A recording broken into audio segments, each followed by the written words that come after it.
सामान्य जन धारणा है कि आप लोग जैसे होता है कि मैं भर्ती करनी है, सीवी आए क्या, तो सीवी तो कोई अपना खराब नहीं बनाएगा, कमजोर नहीं बनाएगा, वो तो अच्छा ही लिखेगा क्या भाई। जो मोहल्ले की कुश्ती नहीं जीता होगा वो लिखेगा मैं वर्ल्ड चैंपियन रहा क्या, थाईलैंड, हॉलैंड, पोलैंड सब में कुश्ती जीत के आया। ये तो जांचना आपका काम है कि जीता कि नहीं जीता क्या। क्या घोसी के परिणाम के बाद भारतीय जनता पार्टी को ये रियलाइज हो रहा है कि नहीं, वो उसके जो जांच परखने की जो प्रक्रिया है उसमें फॉल्ट है, खासतौर पर दारा सिंह और ओम प्रकाश राजभर। ठीक, ये तो अच्छा, मेरे साथ भाजपा के एक बड़े नेता की बात हो रही थी, मैंने उनसे कहा कि ये तो अच्छा किया कि तुमने इनको मंत्री नहीं बना दिया, शपथ दिला देते तो कहा, अरे बोले भाई साहब राम भजो तो डूबने की नौबत आ जाती है अगर मंत्री और बना दिए होते। नहीं अमिताभ जी, जी, सबसे पहले तो समाजवादी पार्टी के जो प्रवक्ता यहाँ बैठे हैं उनको, उनकी पार्टी को इस जीत की बधाई। और घोसी की जनता ने जो फैसला किया है हम उसको स्वीकार करते हैं, सब हाथ जोड़ के प्रणाम करते हैं। निश्चित रूप से आपकी बात सही है, कोई त्रुटि हम में रही होगी, कहीं कोई कमी, कोई चूक हमसे हुई होगी, इसीलिए जनता ने हमको चुनाव नहीं जिताया है।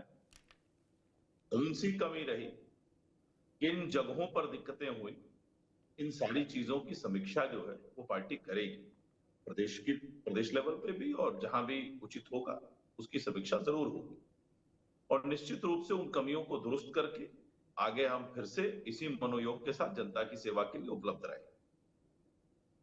दूसरी चीज ये है कि समाजवादी पार्टी के प्रवक्ता से मैं ये भी पूछना चाहूंगा कि अभी 2 दिन पहले तक जो लोग रो रहे थे, आरोप लगा रहे थे कि भाई पुलिस प्रशासन वोट नहीं डालने दे रहा है, एकदम बिक गया है, टीएम बिक चुके हैं, एकदम पूरा प्रशासन जो है भारतीय जनता पार्टी के एजेंट के रूप में काम कर रहा है और धनबल और बाहुबल का बुरी तरह से इस्तेमाल किया जा रहा है। तो जैसा कि अक्सर चुनाव में ये लोग कहते हैं, तो क्या अभी ये उसी चीज पर कायम है? क्या अभी ये यही कहेंगे?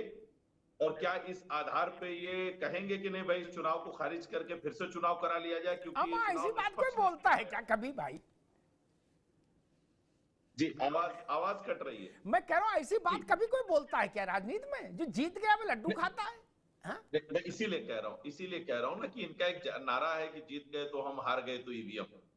तो ये वही वाली बात है कि जब जहां ये जीतते हैं वहां ये कहते हैं नहीं नहीं, समाजवादी पार्टी की जीत है, अखिलेश यादव जी की जीत है, शिवपाल जी की जीत है, संगठन की जीत है फलाना है, ढिमका है।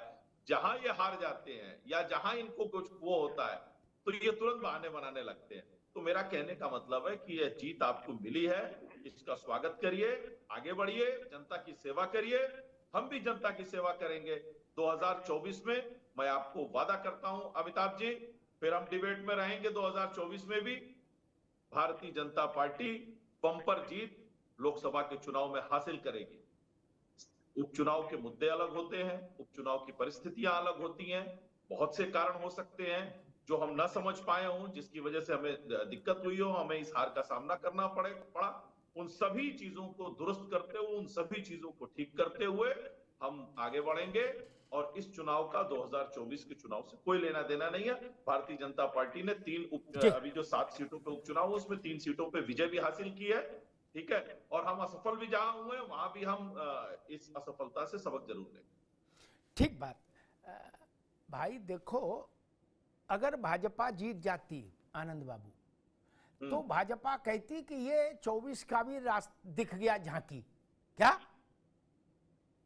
ये राजनीतिक दलों का स्टैंड मैं जानता हूं, जीत के समय क्या और पराजय के समय क्या वो होता है, उसमें कोई दिक्कत नहीं। लेकिन मेरा प्रश्न वहीं खड़ा है, ये आपके लिए सामान्य चुनाव नहीं था, ये सपा के लिए सामान्य चुनाव था। लोकल आदमी, बिल्कुल खांटी लोकल, वो कभी कहीं बाहर नहीं गए, ना पार्टी छोड़ी, सुधाकर, ठीक। बाकी विशेष इतना था कि शिवपाल यादव वहां रहे, उन्होंने कैंप किया। बाकी सामान्य जैसे चुनाव होता था पहले मऊ में, घोसी में वैसे हो रहा था। आपने तो बड़े बड़े नगीने उतारे, एक केंद्रीय अरे बिजली मंत्री वहीं से हैं, उसी शहर उसी जिले से, भूमियार नेता है कहा जाता। भाई ये आए हैं तो भूमियारों को जोड़ देंगे उत्तर भाजपा में, उत्तर प्रदेश में है, क्योंकि इनका जलवा जलाल रहा है।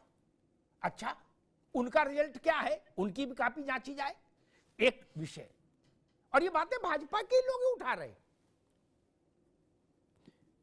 दूसरे आप एक हम बता दे रहे भैया, आपने एक डिप्टी चीफ मिनिस्टर को परमानेंटली वहां स्टेशन रखा क्या?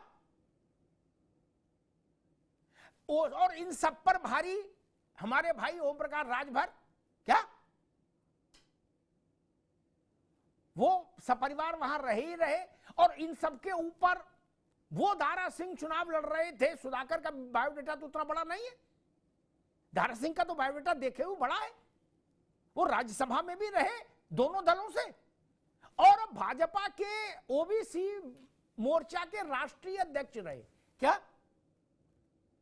आनंद दुबे जी, तो हाई प्रोफाइल तो आप ही नहीं बनाया चुनाव? नहीं अमिताभ जी, भारतीय जनता पार्टी हर एक चुनाव को बहुत ही सीरियसली लेती है। आपने देखा होगा ग्रेटर हैदराबाद में जब चुनाव हुआ तो माननीय अमित शाह जी भी वहां प्रचार करने गए। तो हमारे लिए उपचुनाव हो या जिला पंचायत हो या निकाय चुनाव हो, कोई भी चुनाव हो, हम सीरियसली लेते हैं और हम उसको पूरे मनोयोग के साथ लड़ते हैं। निश्चित रूप से हमारे सहयोगी दल माननीय ओम प्रकाश राजभर जी ने, निषाद पार्टी से संजय निषाद जी ने, आशीष पटेल जी ने, सभी ने पूरी निष्ठा पूरे समर्पण के साथ चुनाव में सहयोग किया है। हमारे जितने नेता गए आनंद जी, ठीक है भैया, ठीक है, आपको यही बोलना है, आज आपको यही बोलना है। मैं आपकी जगह होता तो मैं भी ये बोलता, लेकिन मेरी तो मन की मौज है जी। जी अमिताभ जी, क्योंकि मैं भी मऊ जनपद का रहने वाला हूँ, मालूम है मुझे, और घोसी मेरी बगल की विधानसभा है। मैं भी वहां रहा 6-7 दिन, मैंने भी चुनाव प्रचार किए और हम लोगों ने जनता से आशीर्वाद मांगा। अब हम जनता के मनोभाव को क्यों नहीं समझ पाए, या जनता हमसे और क्या चाहती थी जो हम समझने में विफल रहे, इन सारी चीजों की हम समीक्षा करेंगे और निश्चित रूप से पुनः जनता से आशीर्वाद। ठीक, कुछ हम आप बात करेंगे तो हम भी कुछ इनपुट दे पाएंगे कि क्या समझने में गलती हो गई, गांव में गलती हो गई। अमिताभ तिवारी जी, एक बड़ा मसला, अब चाहे कोई कहे कि इस चुनाव का कोई मतलब नहीं, लोकल था, मोहल्ले का था, सब्जी मंडी का था, घास भूसा मंडी का था, इन बातों से कोई मतलब नहीं। मैक्सिमम जितना हाइट पर चुनाव जा सकता था बीजेपी ले गई क्या? जिन्हों प्रदेश में जोड़े थे जातियों के नेता के तौर पर, अनुप्रिया पटेल, आशीष पटेल, घोसी के लिए तो अलायंस है नहीं क्या? माना गया कि पूरे उत्तर प्रदेश में कुर्मियों के सबसे बड़े नेता हैं ये लोग, का माना गया कि नहीं अमिताभ तिवारी? आदरणीय ओम प्रकाश राजभर जी बोले राजभर समाज के स्वयंभू अधिष्ठाता हैं क्या? और दारा सिंह चौहान बोले सारे ओबीसी के नेता